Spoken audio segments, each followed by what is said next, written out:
Aqui Diego Casagrande, falando com vocês direto de Orlando, na Flórida. E o meu convidado a partir de agora é o médico obstetra, atualmente presidente do Sindicato Médico do Rio Grande do Sul, Dr. Marcelo Matias. Dr. Matias, bem-vindo, boa noite.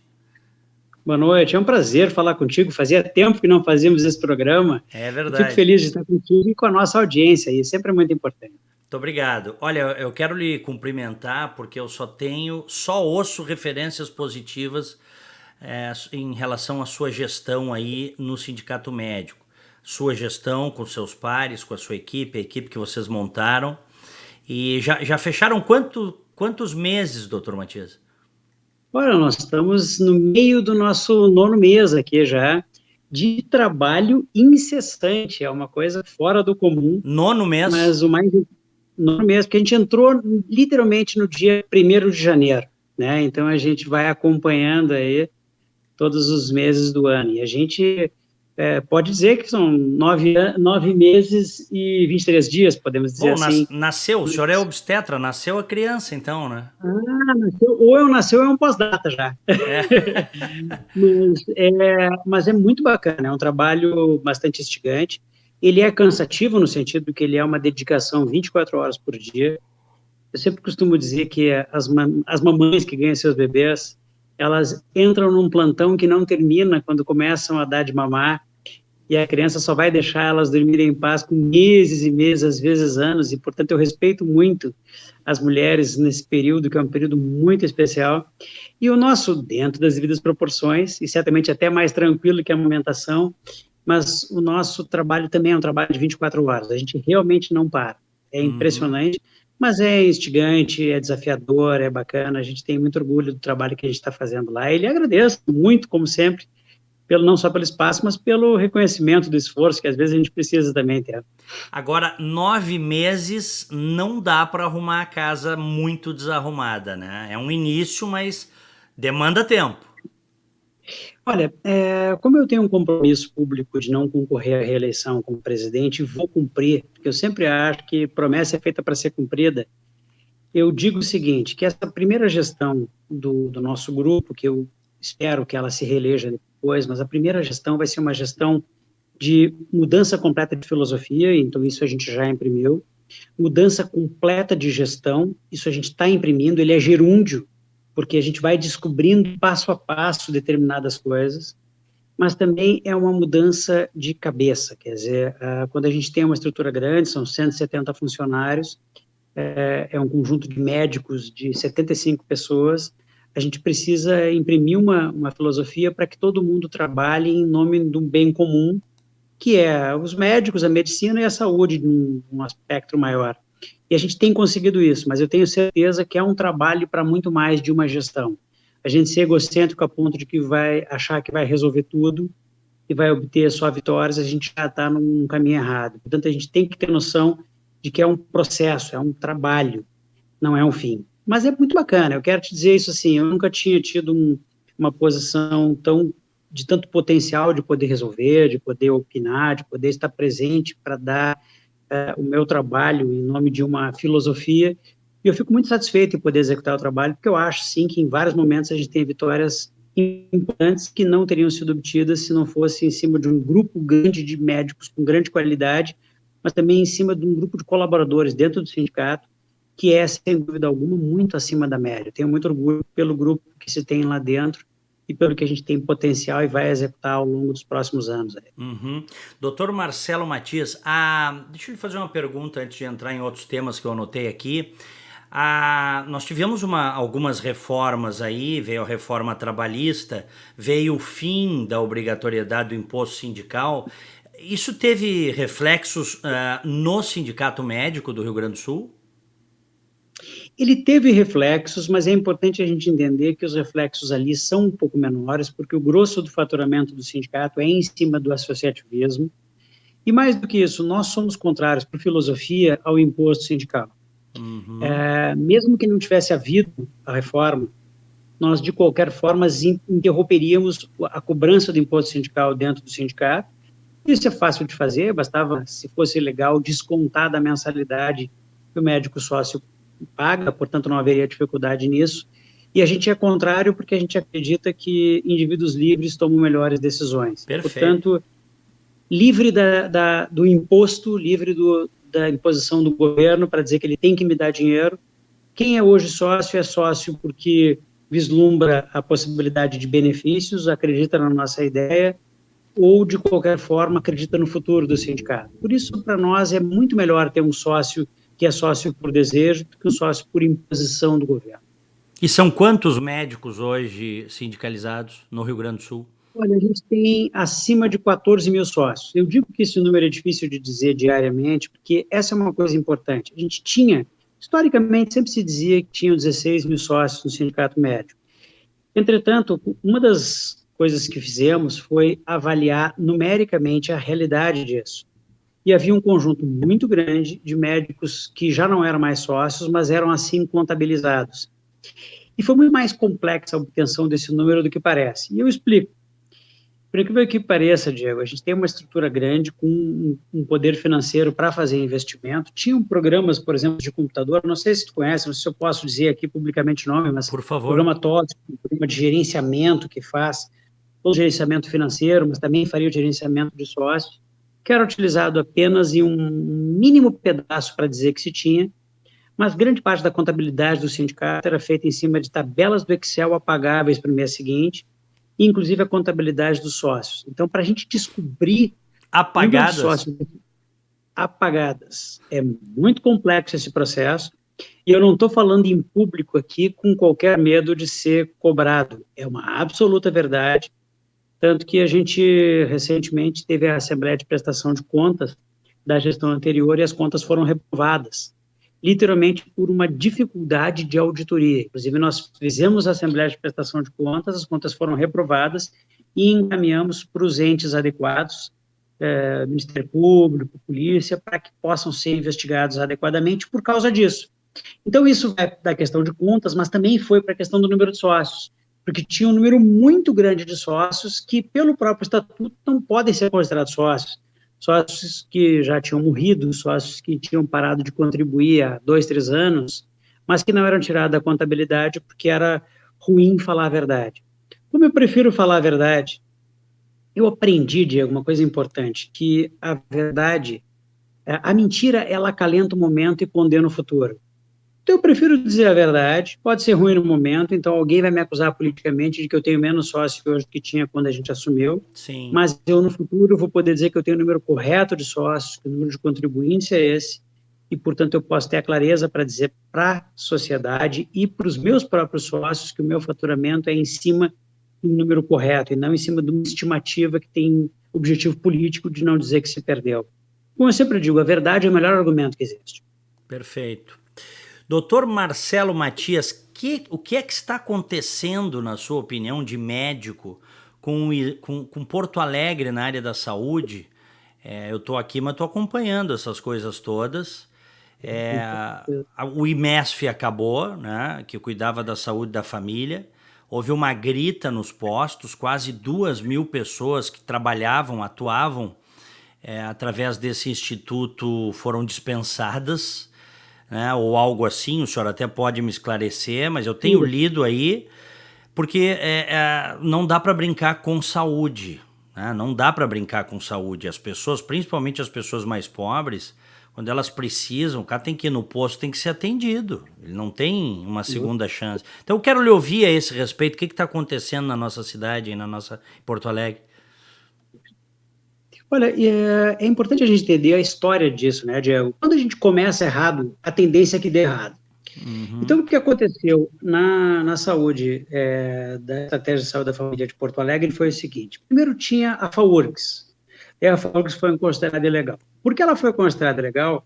O governo da ocasião resolveu botar o solo, que era muito pior que a FAURGS, e gerou lá um prejuízo, que está definido pela justiça, não é uma opinião minha, mas de mais de 10 milhões de reais na época, e também foi determinado ilegal. Depois eles trocaram para o Instituto de Cardiologia, foi para Santa... Não importa para quem foi. O que importa é que em 2007 teve um TAC do Ministério Público que determinou que a estratégia de saúde da família deveria ser uma empresa pública. E nós dois aqui podemos concordar ou discordar com isso, mas não muda o fato de que foi determinado por um TAC. E esse TAC é válido hoje. Uhum. A despeito disso, a gestão Fortunati, em 2011, criou o IMESF.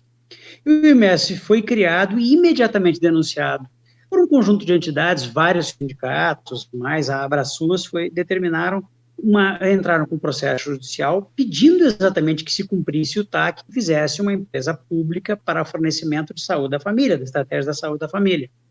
E o que aconteceu foi que foi feito o IMESF, que era uma fundação pública de direito privado, que é uma lei que foi feita em cima de um decreto de 1967, que é o decreto 200 de 67, que dizia que poderia fazer isso, mas precisava ter uma regulamentação que não concorreu para a área da saúde. Então, como não há a regulamentação, ele passa para o judiciário o poder de decidir se aquilo está correto ou errado. E eles optaram, naquele momento, em 2011, por fazer uma fundação pública de direito privado, que foi o IMESF.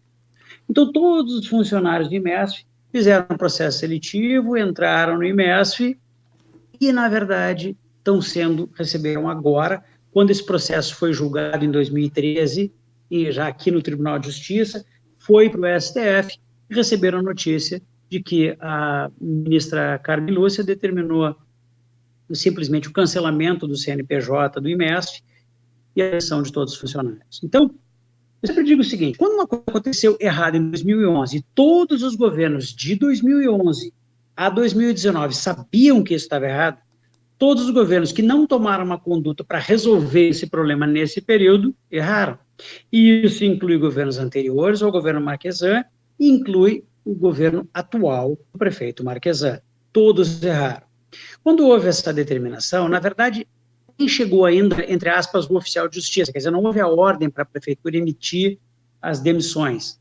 De qualquer forma, o prefeito, de maneira muito atabalhoada, no meu entender, como sempre faz, em vez de chamar os trabalhadores, a população, o Conselho Municipal de Saúde, o Ministério Público, explicar os problemas e dar as soluções, ele foi para um programa de TV local e simplesmente disse que todo mundo ia ser demitido e que eles iam fazer um contrato emergencial e depois do contrato emergencial eles iam fazer uma contratualização com uma OS e ponto final. Não é assim que se faz. Eu não tenho autoridade para dizer para o prefeito, ele é bem grandinho para saber o que faz, mas se eu fosse um político em cargo eletivo, como ele é responsável pela saúde, eu nunca faria desta forma. Ao fazê-lo, ele simplesmente fez com que todos os profissionais, são 1.840 profissionais no IMESF, simplesmente soubessem que seriam demitidos irrevogavelmente, sem qualquer tipo de reação da prefeitura, e mais do que isso, com um planejamento de substituição já feito. E mais, por um contrato muito mais precário que o contrato do próprio IMESF, que era um contrato seletista. Então, é óbvio que isso causou uma reação dos funcionários, no sentido de querer, pelo menos, estabelecer aquilo que tinha sido definido do TAC de 2007. Bom, o que aconteceu?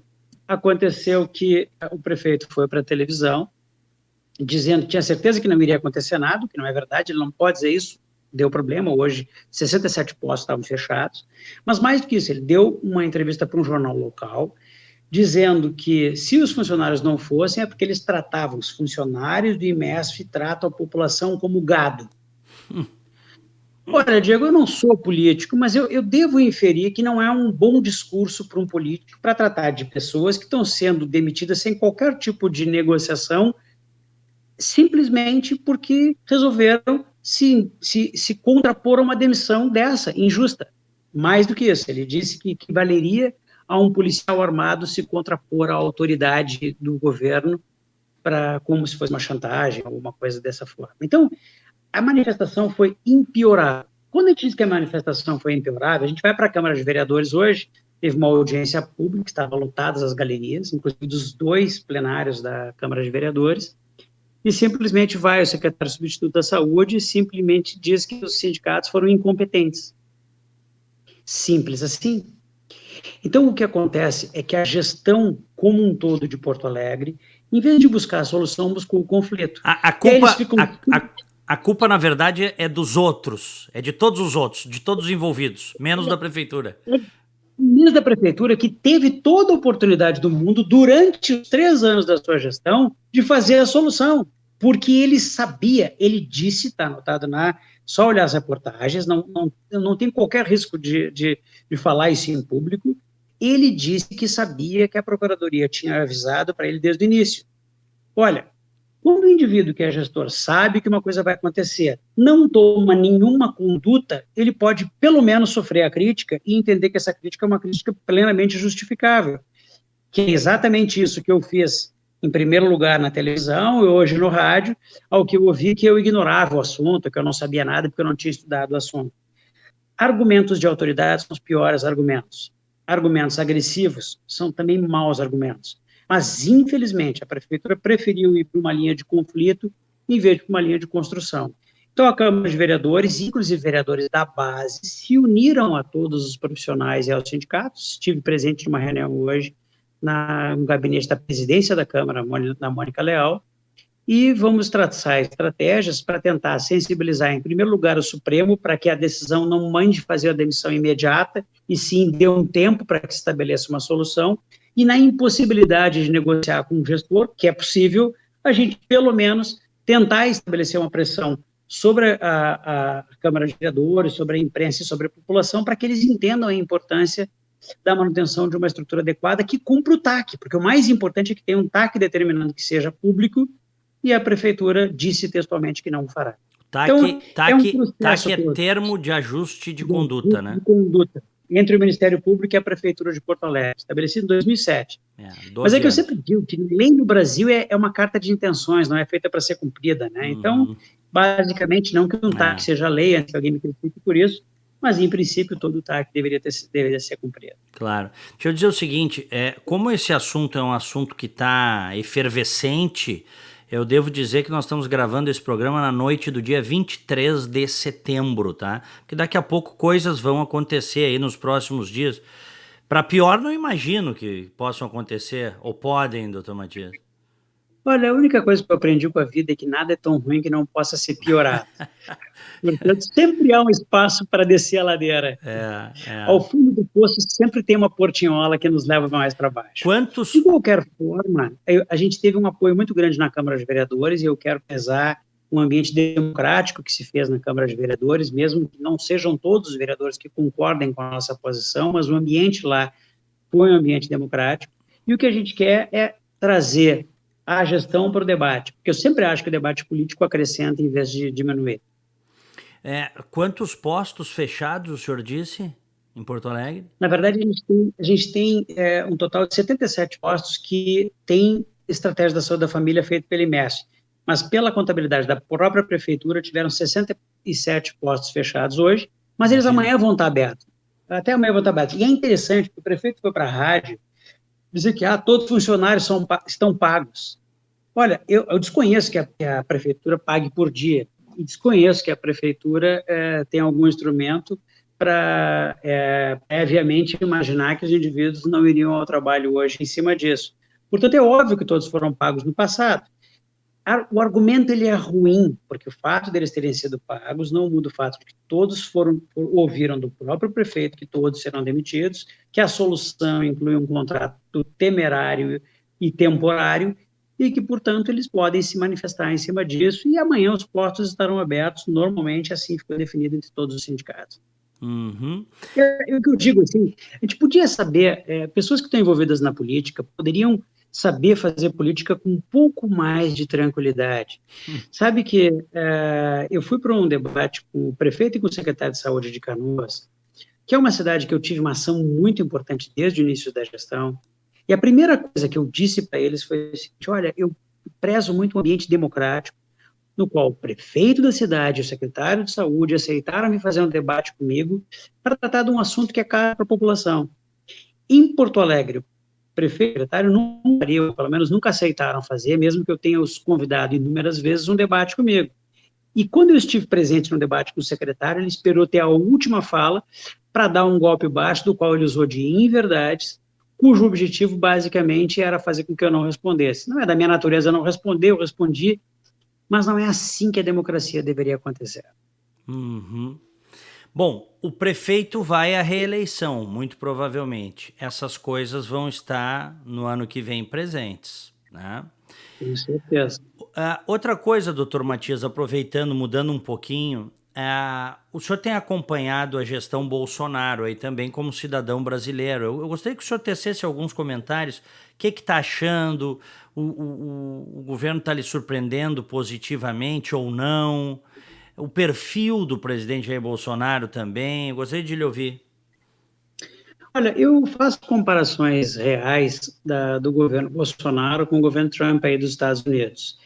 Eles têm, essencialmente, algumas, por favor, dentro dos respectivos limites, eu sei que tu conhece bem o assunto aí, mas os brasileiros comuns não sabem bem o que acontece nos Estados Unidos. Mas eles têm, em grande parte, as mesmas virtudes e os mesmos defeitos. Como principal virtude, eu diria, de ambos, é o fato de que eles fazem efetivamente de tudo para cumprir as suas promessas. O maior problema de ambos, eu diria que eles têm um discurso ruim muitas vezes. Portanto, o Trump ele se perde muito frequentemente pelo Twitter. E olha que eu sou um apoiador dele de longa data, mas ele se perde muito pelo Twitter. O Bolsonaro é mais ou menos pela boca, assim, ele fala mais do que ele deveria falar. E ambos enfrentam uma situação que é vital. Tanto o Trump nos Estados Unidos tem uma cobertura negativa de mídia, se eu excluir a Fox News, de acima de 90% de notícias negativas. Se a gente pegar a MSNBC, CNN, New York Times, Washington Post, todos esses grandes veículos de mídia dão coberturas negativas de acima de 90%. Aqui no Brasil, se a gente pegar como exemplo a Rede Globo, dá acima de 90% negativo. Então, eles são muito similares. O Trump parece ser um indivíduo mais preparado e mais, digamos assim, mais polido do que o Bolsonaro. O Bolsonaro é um indivíduo, muitas vezes, muito mais tosco do que o Trump, e olha que o Trump, às vezes, se manifesta de maneira inadequada, mas eu acredito que ele esteja num caminho de cumprir as suas promessas, e eu valorizo isso muito num político. Acho mesmo que ele se perca muitas vezes por bobagens, da evacuação dia sim, dia não, a forma com que ele se manifesta é que cata tumulto de graça, quer dizer, ele tem isso ao publicar, ao retweetar uma cena escatológica num baile de carnaval, quer dizer, ele tem essa característica. Ele, a despeito disso, eu vejo nele um indivíduo honesto, que busca cumprir as suas promessas e que está enfrentando a maior dificuldade que um presidente já enfrentou no Brasil. Ele sofreu um atentado contra a sua própria vida, para o qual ele fez 4 cirurgias, isso fragiliza qualquer ser humano, ele segue trabalhando diuturnamente. Além disso, ele não tem uma maioria real no Congresso e ele se comprometeu a não fazer barganhas com o Congresso. O que a gente vê é que a gente tem um ministério que não é partidário, é um ministério técnico, essencialmente. E isso tem uma vantagem, a gente vê excelentes ministros, só a gente pegar da educação, da infraestrutura, da saúde, o melhor ministro da saúde que o Brasil já teve. Então, ele tem excelentes ministros, mas ele tem dificuldade em aprovar coisas no Congresso, e o sistema brasileiro requer que tenha maioria para conseguir aprovar. Isso a gente vê nas dificuldades e na ação, especialmente do Alcolumbre do Maia, que tem tido condutas não muito adequadas em cima, literalmente, de não ter aquele pensamento, eu odeio o termo, mas republicano que deveriam ter. Na verdade, é muito difícil a relação do Bolsonaro com o Congresso, porque ele não tem uma maioria estabelecida do ponto de vista de ideologia.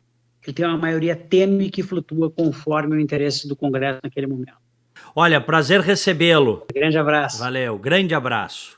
Dr. Marcelo Matias, presidente do Sindicato Médico do Rio Grande do Sul.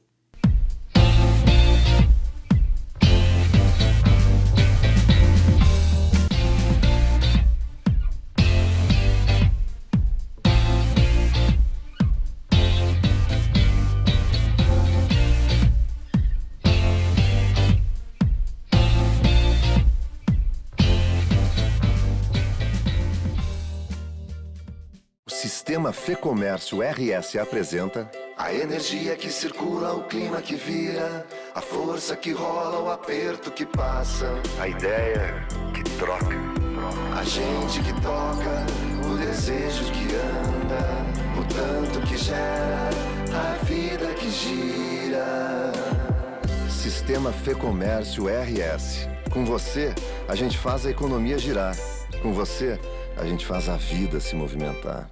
A Icatu Seguros é a maior seguradora independente do Brasil, em vida, previdência e capitalização. Incentivamos milhões de pessoas a buscar proteção e a planejar um futuro ativo e seguro. Nossos produtos estão disponíveis em todo o território nacional, através de diversos parceiros comerciais e corretores credenciados. Conte com a segurança de quem administra e protege o dinheiro de muita gente. Gente que sabe que o futuro começa hoje.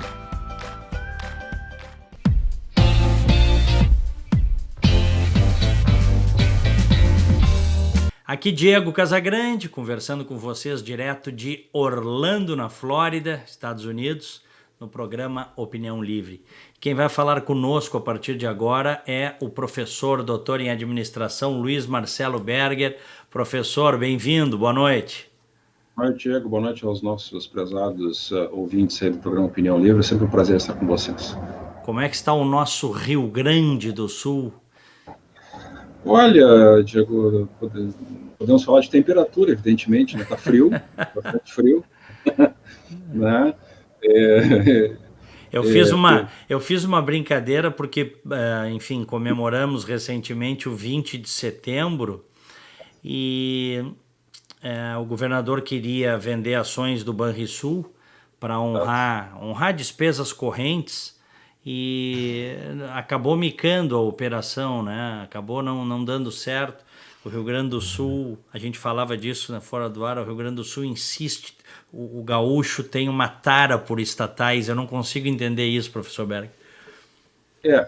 Nesse caso específico, Diego, ocorreu aquilo que era esperado, né, de agentes econômicos que operam no mercado, né, que de posse de informações bastante prudentes, né, daquilo que está acontecendo com as finanças do Estado, sabe, né, conseguiu precificar corretamente o que estava acontecendo nessa venda que foi fracassada, né. Então, de certa forma, não houve surpresa, né, os agentes econômicos perceberam que aquilo ali não passava de uma tentativa de fazer caixa para o governo do Estado, para simplesmente pagar contas de curtíssimo prazo, né? E com a incerteza, né, no médio e longo prazo, de ver um prejuízo enorme por aportar dinheiro diante de uma situação onde o próprio banco, né, sendo ainda operado pelo governo do Estado, ele não oferece perspectivas de longo prazo aí para investidores terem um retorno sobre o seu investimento, né? Então não foi nenhuma surpresa.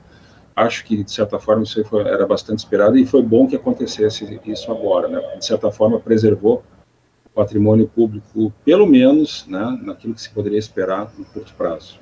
O senhor achava, inclusive, eu vi alguns escritos seus anteriores, o senhor tinha emitido uma opinião de que efetivamente seria um mau negócio, né? Vender da forma como estavam vendendo. Não, sim, com toda certeza. Na verdade, vários especialistas aí do mercado, né, já tinham apontado especificamente que essa operação era um desastre, né, para o próprio banco, né, e tratava-se apenas de uma tentativa mal sucedida de apagar um incêndio imediato pelo governador Leite para tentar resolver questões de curtíssimo prazo, como pagar contas e pagar salários de funcionários, né.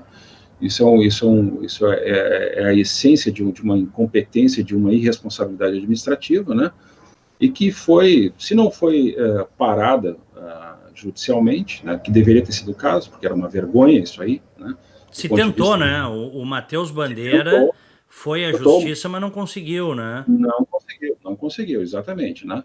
Mas o mercado, diante dessas circunstâncias, né, quando viu o que estava acontecendo, né, os potenciais investidores, quando houve toda essa celeuma e ela veio a público, eles colocaram uma lupa em cima das informações que são oriundas do banco e perceberam que aquilo ali era, na verdade, um péssimo negócio, uma coisa micada, né, e que em boa hora foi travada, né, pelos próprios interessados, porque viram que ali iriam colocar dinheiro num saco sem fundo, né. Então, vários especialistas do mercado já estavam alertando para essa situação, mas, lamentavelmente, né, como a gente já é alertado muitas vezes, né, existem muitos interessados oportunistas, né, que pretendem, que querem manter o Banco do Estado na condição em que ele está, né. enfim, ele é um ativo politicamente extremamente importante, né? Ou seja, ele é usado politicamente, né? Ele continua sendo usado politicamente, em que pese o profissionalismo de vários dos seus integrantes profissionais, enfim, né? Mas, de certa forma, essa operação revela o fracasso da política do governador do Estado nesse sentido, né? Qual seria, professor Luiz Marcelo Berger, a saída para o Rio Grande do Sul? O Rio Grande do Sul que está no rol aí dos 3 estados mais quebrados da federação, junto com Minas e Rio de Janeiro. Qual seria a saída? Porque se criou uma situação que não pode demitir. O legislador brasileiro criou um regramento que é suicida. O Estado, se ele explodir, não pode demitir ninguém. Não pode reduzir vencimentos, não pode aumentar alíquotas contributivas muito além daquilo que se acha. Não pode privatizar, porque há restrições à privatização. Qual é a saída do Rio Grande do Sul? É o aeroporto, né? Simples assim? É simples assim. Diego e os prezados ouvintes aí, né? Vamos analisar objetivamente essa questão. O diagnóstico sobre essa situação já foi feito há muito tempo, né? Há muito tempo. Eu recomendo que qualquer interessado, qualquer pessoa que queira saber objetivamente o que se pensa, quais são efetivamente os números que estão em jogo, basta consultar o trabalho maravilhoso do professor Darcy Francisco Carvalho dos Santos, né, que é auditor do Estado, né? Uma pessoa absolutamente abalizada no assunto, conhece como ninguém a situação das finanças do Estado do Rio Grande do Sul.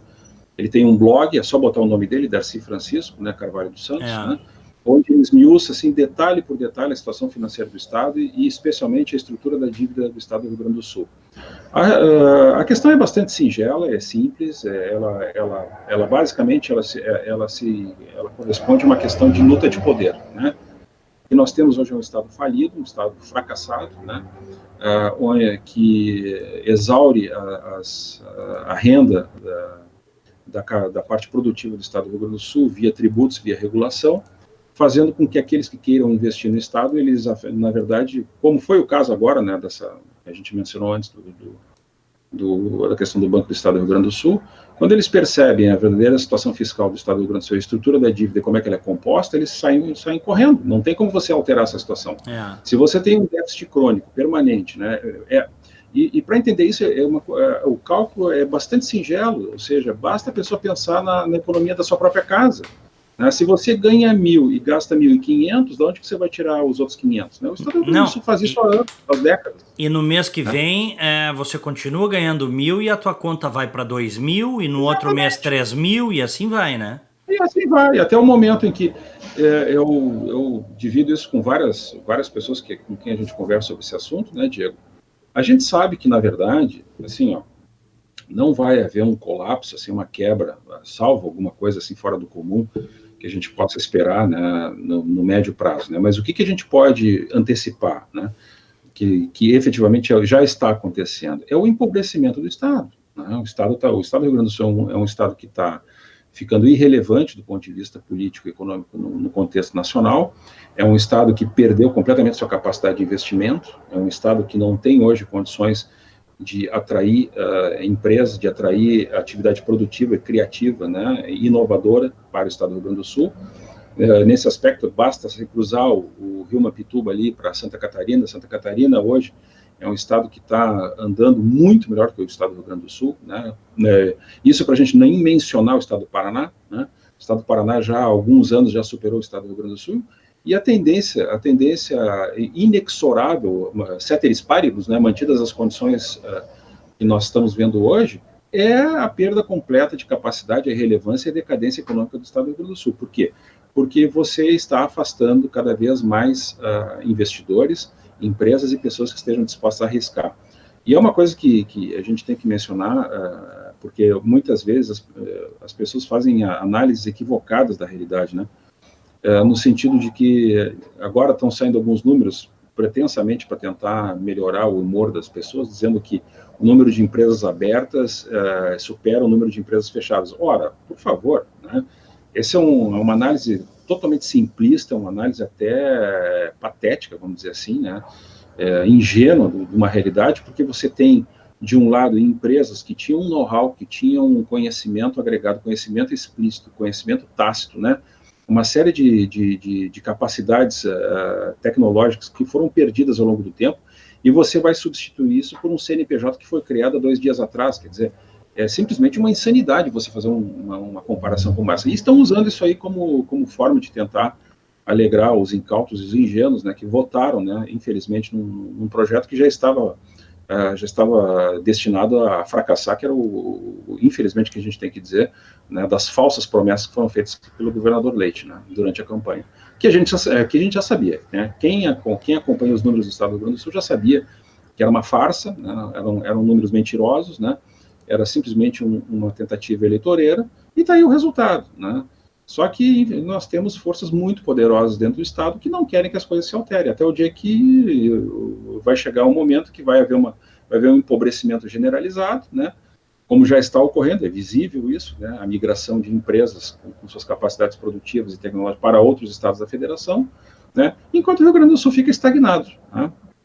Então, essa situação não tende a se melhorar no curto e médio prazo, pelo menos não existe nenhuma iniciativa hoje possível pelo governo Leite, né, que reverta essa situação de forma drástica, né? Por quê? Porque os gastos do Estado, eles continuam travados em lei, né? Enquanto não houver uma mudança drástica em relação a isso, especialmente estrutura de gastos, né, para pensionistas, aposentados, salários, né, uma pornografia de gastos, né? Enquanto isso aí não se alterar, não existe mágica que possa melhorar a situação do Estado do Rio Grande do Sul.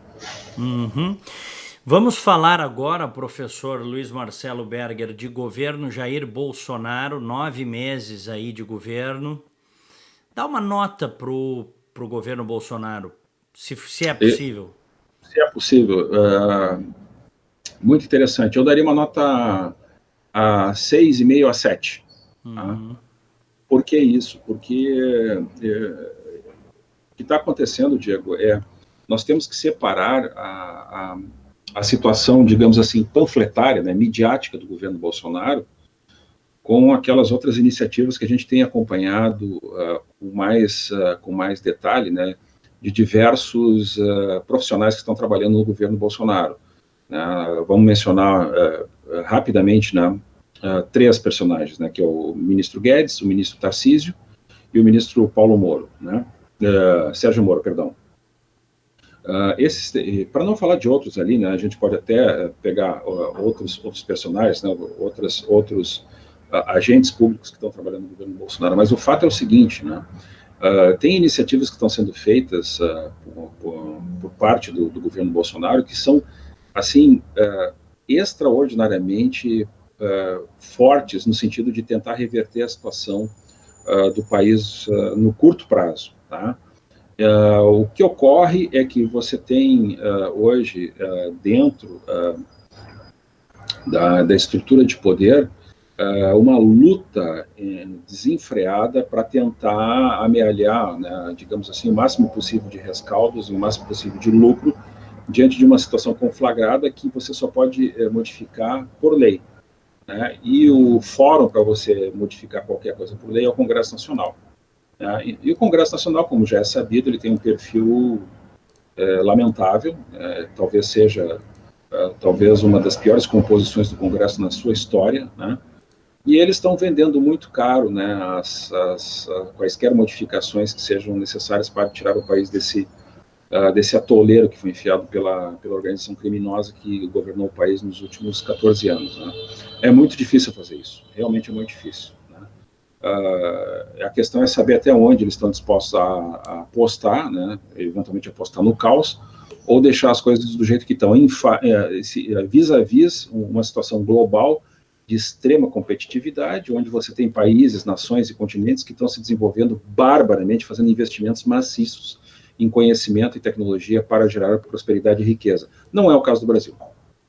Professor Berger, o senhor não acha que o presidente se fragilizou muito com a história do filho, do Flávio, e que de alguma forma, em sucessivas ações, o ministro Sérgio Moro, que é o grande herói nacional, o grande herói brasileiro, né, vamos dizer assim, as pesquisas mostram aí, ele ficou de certa forma, embora Publicamente, embora ele não tenha manifestado isso, muito pelo contrário, ele ficou visivelmente maneado, né? Maneado com algumas decisões do presidente que certamente não lhe agradaram. Isso não fragilizou um pouco a posição do presidente? Sem dúvida nenhuma, Diego. Isso aí é uma coisa importante de ser dita, né? Porque nós não sabemos, de fato, nós não sabemos a extensão do envolvimento e das coisas eventualmente problemáticas, espúrias, criminosas, enfim, a gente não tem ideia, né? Que podem ser imputadas à família do presidente, né? A gente sabe, né, que se houvesse contra o próprio presidente Bolsonaro alguma coisa, já teria surgido, né? Já teria sido vazado, né? E eu até estimo, num certo sentido, Diego, que, veja bem, é uma coisa que eu falo de uma forma bastante cautelosa, né? Mesmo essas questões de envolvimento do filho dele em determinados ilícitos possíveis, que a gente está tudo especulando, né, Diego? Uhum. E aos prezados ouvintes aí do nosso programa, né? Nós estamos no terreno da pura especulação, nós não temos ideia necessariamente do que está acontecendo, mas nós sabemos que existe uma fumaça que está surgindo em torno de alguns personagens, né? Agora, isso está tendo algum tipo de trava, né? Ou tipo de alguma espécie de um freio nas iniciativas do presidente? Não tem nenhuma dúvida. O simples fato dele estar negociando, que é uma coisa que por si só já é uma coisa inaceitável, né? Você ir para a televisão e você dizer que nós estamos fazendo um pacto com os três poderes. Ora, você não faz pacto com o Supremo Tribunal Federal, você não chama ministros de uma corte judicial para fazer um pacto. Isso não existe em democracias decentes, né? O simples fato de você fazer uma declaração dessas está fazendo uma comunicação. Olha, nós vamos segurar a tua onda aqui, enquanto que você segura a nossa onda lá, né? Então, evidentemente, né, que isso aí está cobrando um preço altíssimo do presidente Bolsonaro, porque a gente não sabe a extensão do que está acontecendo. Tá? E é difícil da gente imaginar que isso termine de uma forma positiva, né? Porque, na verdade, Diego, a questão é assim, ó, nós estamos naquela situação que é o brete, né? Uma espécie de um beco sem saída, né? O país precisa desesperadamente desamarrar as bombas relógios armadas pelo PT e os seus asséculos, né? Isso é uma necessidade premente. O próprio ministro Paulo Guedes, né, em todas as suas manifestações, ele relata em detalhes a necessidade suprema de você modificar certas situações que são travadas do ponto de vista jurídico, né, como forma de você tirar o país do atoleiro. Isso é muito difícil de se fazer, né? Então, quando você diz que você tem que, quando o presidente do Supremo Tribunal Federal vem a público dizer que nós vamos fazer um pacto com o presidente da República em torno das reformas, o que diabo isso significa? Né? O que isso significa? Como é que um cidadão que está na mais alta corte de justiça do país pode dizer uma barbaridade dessa? É uma vergonha dizer um troço. Sendo ele quem é. Sendo ele quem é. Então, é aquela história, Diego, sabe? Isso aí, de fato, é uma repetição de uma certa repetição dantesca, né? De como é a vida pública e política brasileira, né? Ou seja, você sempre manda a conta para os otários pagadores dos impostos, né? O fato é o seguinte, né? Se não for feita uma reversão drástica disso, nós teremos, a médio prazo, nós teremos a continuação dessa situação econômica completamente deletéria que o Brasil tem enfrentado nos últimos 5 anos, né? Ou seja, o país está estagnado, está parado, os investimentos não chegam. Nós temos algumas boas notícias, isso é preciso que seja dito, né? Preciso que seja dito.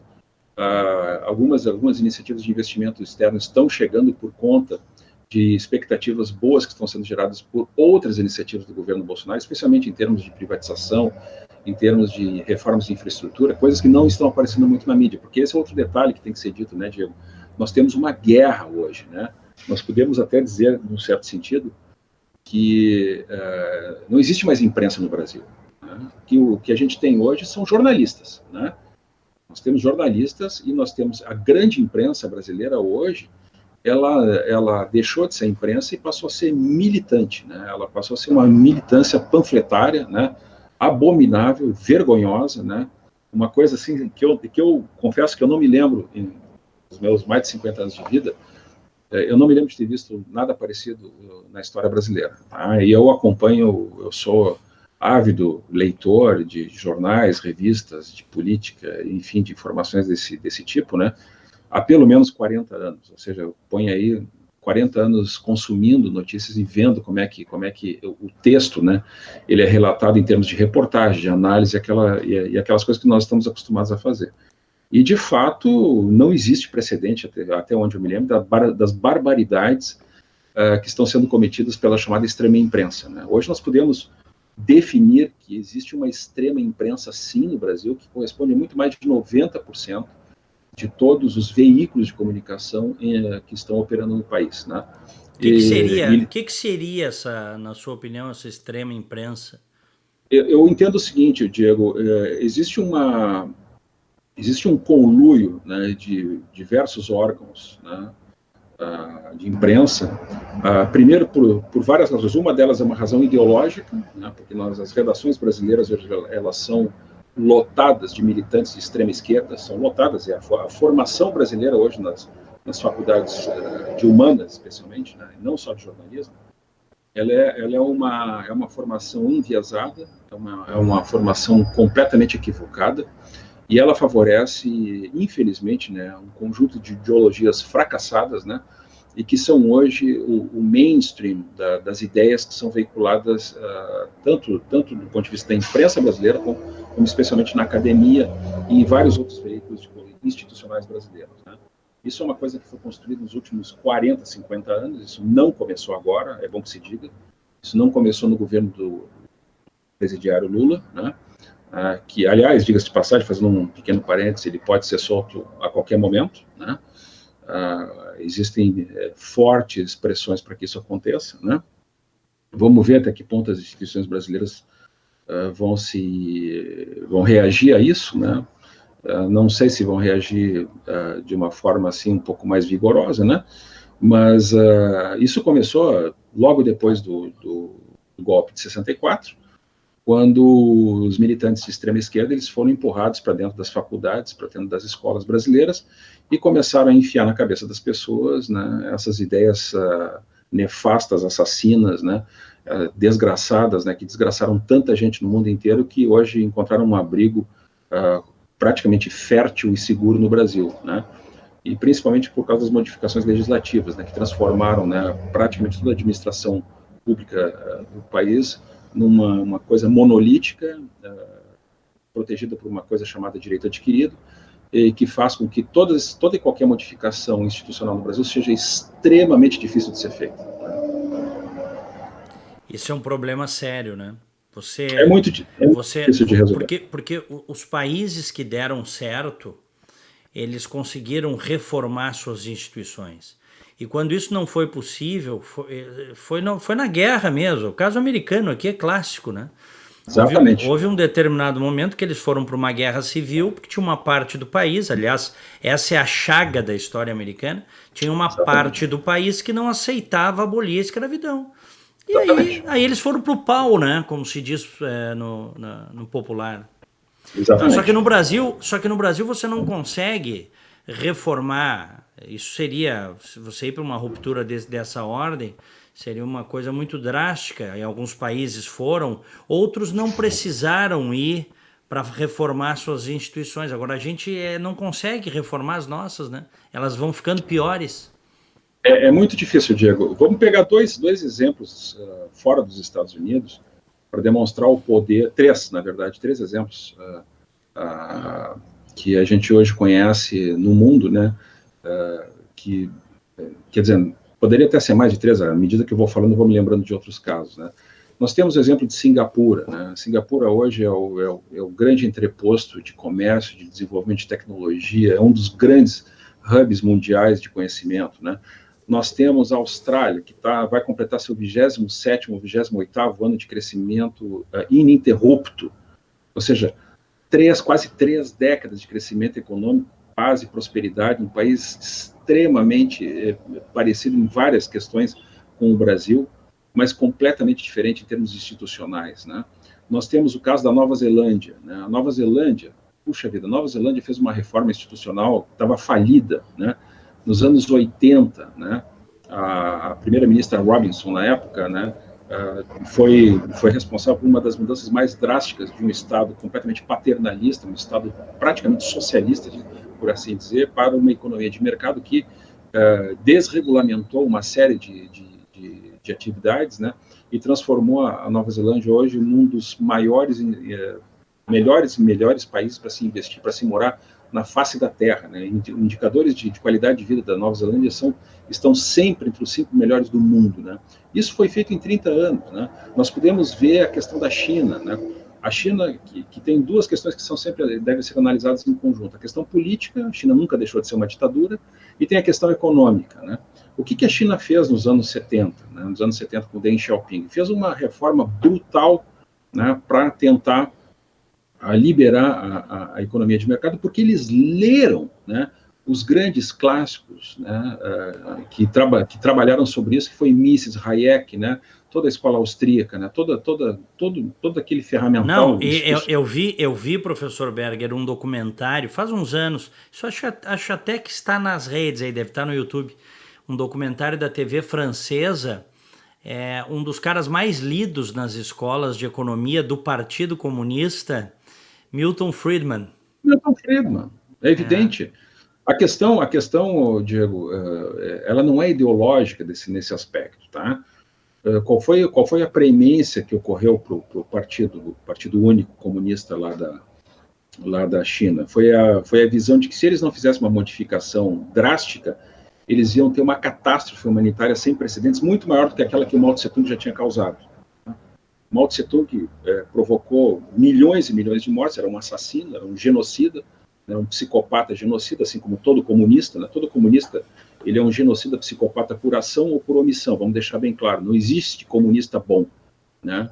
O comunista, ele começa de uma premissa errada e termina sempre em catástrofe.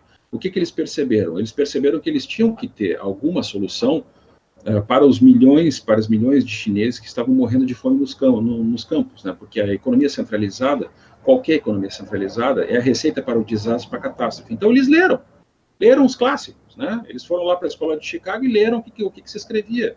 Ou seja, perceberam de como é que é o processo de criação de riqueza, como é que você cria um sistema de preços, como é que você cria um ambiente produtivo e um ambiente virtuoso, onde você tem prosperidade para as pessoas lá no nível mais microcósmico possível, né? E implantaram isso economicamente, em que pese continuarem sendo uma ditadura. A China continua sendo uma ditadura, né? Só que eles liberaram as forças de mercado. Em questão de 30, 40 anos, eles levantaram 300 milhões de pessoas da pobreza extrema, né? Nós temos a pequeniníssima Estônia, né, que fica na Europa. A Estônia hoje virou um case de sucesso espetacular, né? Virou o primeiro país totalmente digitalizado, né, do mundo, né, onde você praticamente é um governo digital, por assim dizer, tá? Onde eles estão desenvolvendo tecnologias espetaculares. E, enquanto isso, o Brasil está nesse lodaçal, nessa pasmaceira, onde você tem grupos extremamente presos ao poder e que não querem abrir mão dos seus privilégios, né? Por isso que é muito difícil reverter a situação aqui, Diego, porque, no fundo, qual é a diferença de você fazer uma mudança institucional, como foi feita nesses países, até, não podemos nos esquecer também, tu que és um conhecedor profundo disso, da situação do Chile, né, que agora ficou em voga por conta das declarações um tanto quanto desastradas do presidente Bolsonaro, na sua última parte, evidentemente, né, mas no resto está tudo correto. Quando ele citou o pai da Bachelet, ali ele não precisaria ter feito isso, que foi uma grosseria. Mas o que ele disse da história do Chile é verdade. O Chile caminhava a passos largos para ser uma ditadura de modelo cubano, né? Isso aí. E o primeiro passo para isso seria uma Venezuela. Nós teríamos uma Venezuela no Chile, né? É isso aí. E isso aí foi parado pelo golpe militar do Pinochet. Agora isso não transforma o Allende num santo, porque ele não era. Ele era um comunista fã do Fidel Castro. Exatamente. Assim como não transforma as barbaridades que foram cometidas no governo Pinochet, você não está dando um sinal verde, né? Tá passando um pano sobre as barbaridades que foram feitas. Foi uma ditadura, sim, né? Foi uma ditadura, muita gente morreu de forma absurda, de forma inimaginável, com torturas e coisas, as piores atrocidades que foram cometidas, mas o fato é o seguinte: o senhor Allende era um protótipo de assassino, um protótipo de genocida. Ele era abertamente um admirador completo e inconfessável de Fidel Castro, ora bolas, né? Se você é um defensor de um assassino, um genocida como Fidel Castro, que manteve um país por quase 80 anos na maior miséria possível, que hoje é uma favela a céu aberto, que é Cuba, né? Então, o que se poderia esperar do Chile se fosse por esse caminho? A mesma coisa. E, aliás, não precisa ir muito longe, basta ver o que está acontecendo na Venezuela hoje. Na Venezuela, exatamente, é aquilo que o Chile evitou de acontecer com eles. Professor, doutor em administração, Luiz Marcelo Berger, obrigado por esse papo aí, sempre muito agradável, instrutivo. Muito obrigado. Eu que agradeço, Diego. Vamos orar, né? Vamos apoiar as coisas boas que estão sendo feitas, porque eu tenho certeza, como vários, se me permite um minutinho a mais, Diego, é importante que se diga isso: não existe omelete que seja feito sem quebrar ovos, né? Existem coisas completamente maravilhosas que estão sendo feitas, mesmo com todos os problemas que estão acontecendo com o governo Bolsonaro, com toda certeza, mas em que pese desvios de rota e situações que estão tentando impedir que as coisas avancem num passo melhor. Agora, é preciso que certas rupturas sejam feitas, né? A questão é saber qual o preço que está se disposto a pagar para se fazer isso. Mas, de novo, muito obrigado pelo convite, é sempre um prazer estar aqui contigo. Obrigado, professor. Luiz Marcelo Berger.